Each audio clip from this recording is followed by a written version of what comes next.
C'est fait, l'ultimatum vient d'expirer.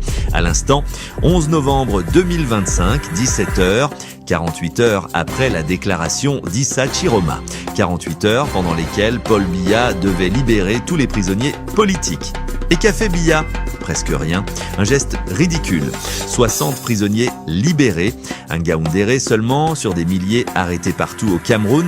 C'est une insulte, une provocation. La preuve que Biya a paniqué, mais la preuve aussi qu'il ne comprend rien. Et maintenant, en ce moment même, Issa Chiroma passe à l'action.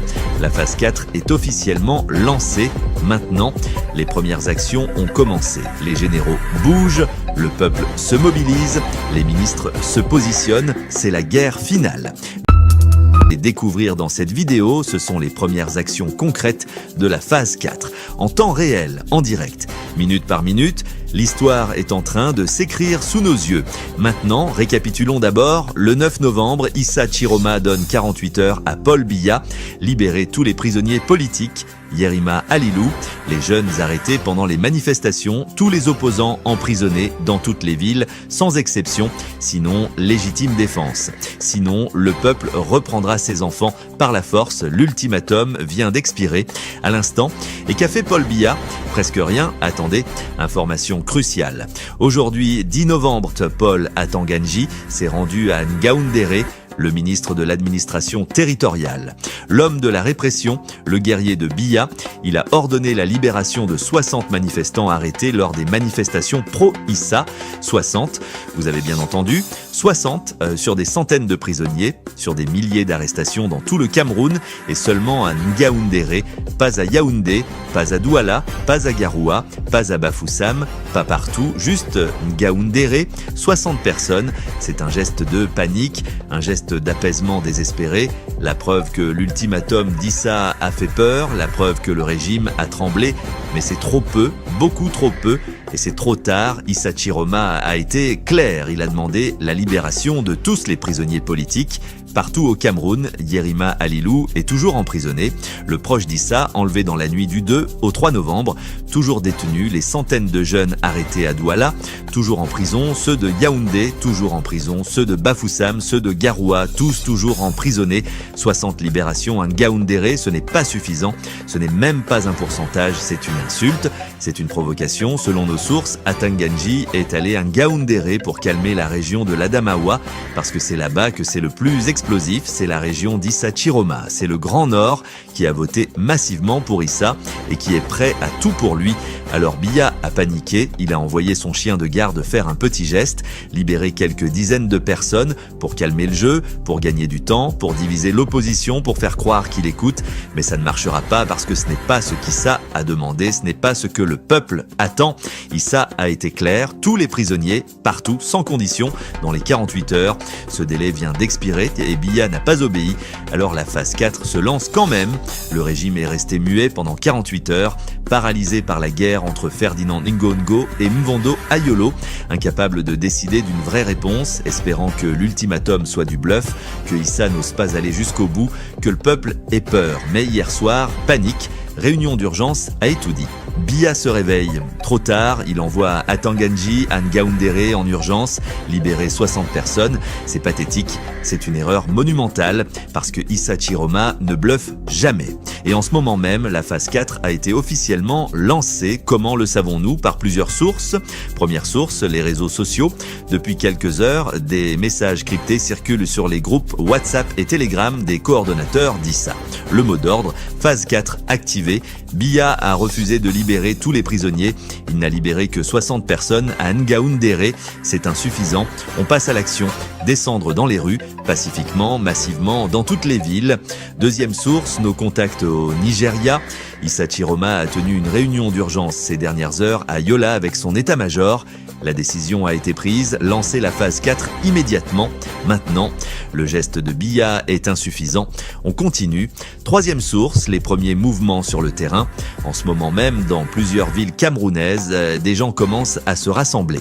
À Garoua, à Douala, à Bafoussam, à Yaoundé, petit groupe pour l'instant, mais ça commence. La mobilisation est lancée. Première action de la phase 4.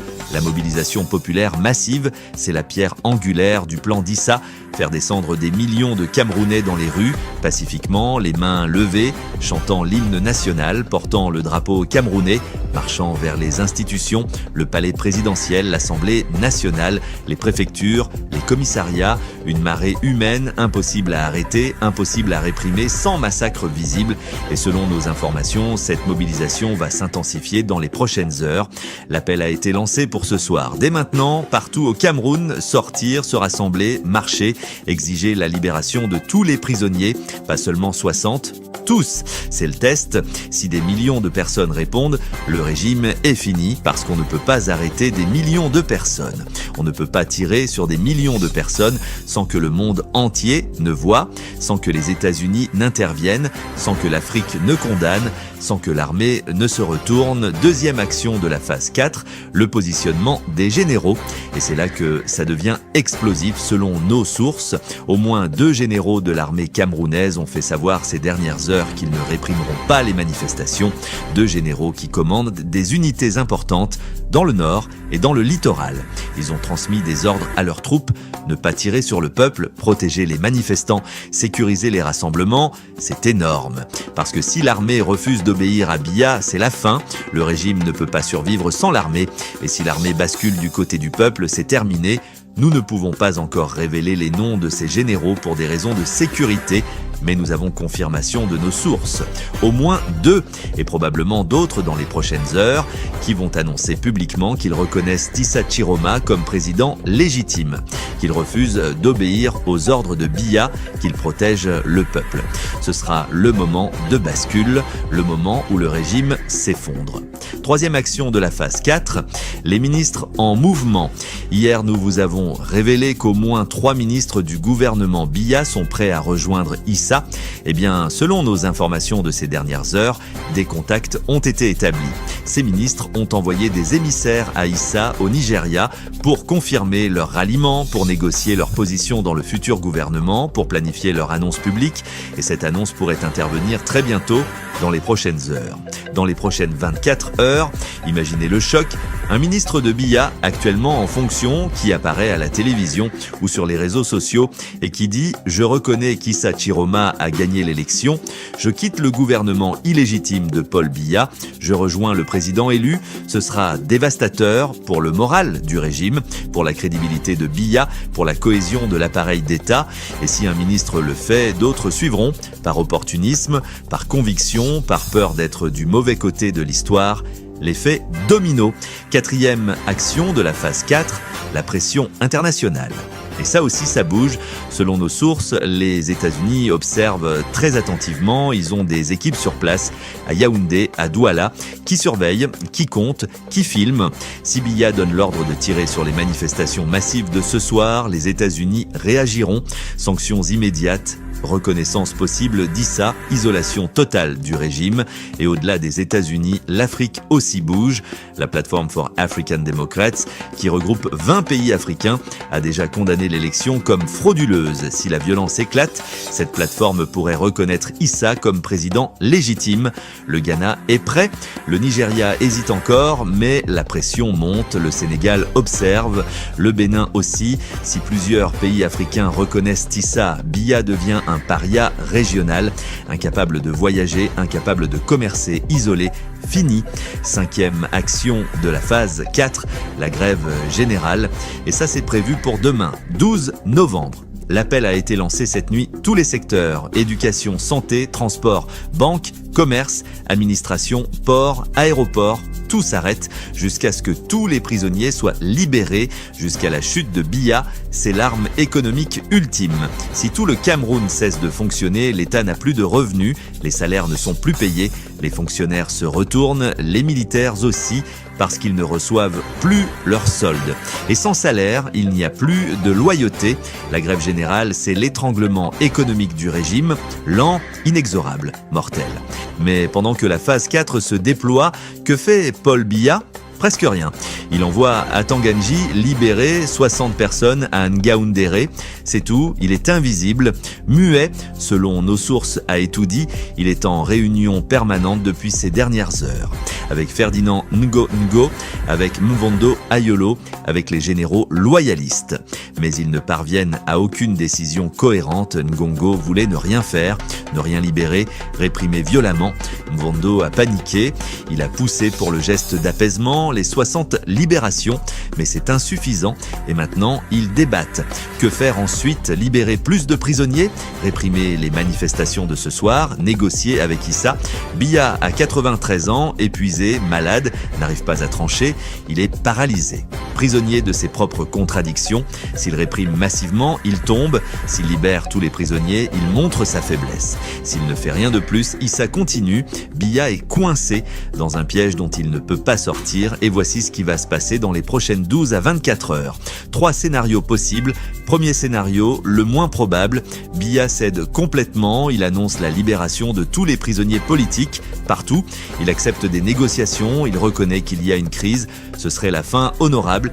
Mais Biya n'a jamais cédé en 43 ans. Son ego ne le permet pas, il vient de libérer 60 personnes.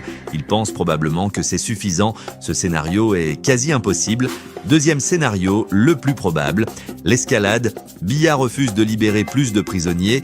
Il considère que les 60 libérations à Ngaoundéré suffisent. Il donne l'ordre de réprimer les manifestations de ce soir. L'armée tire, il y a des morts. Les images font le tour du monde. Les États-Unis sanctionnent, les généraux se mutinent, les ministres fuient, le régime implose, chaos, violence. Guerre civile possible, mais chute inévitable de Biya. Troisième scénario, le plus surprenant, le coup d'État.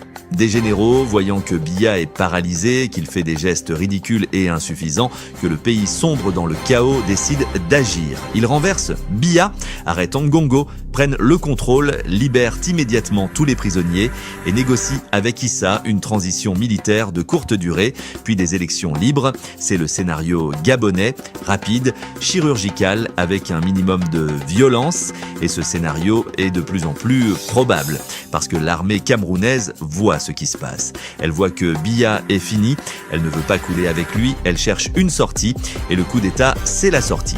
Alors, que devons-nous surveiller dans les prochaines heures? Première chose, les manifestations de ce soir, combien de personnes vont descendre? Si c'est massif, des centaines de milliers, des millions, c'est gagné pour Issa. Deuxième chose, la réaction de l'armée. Est-ce qu'elle tire?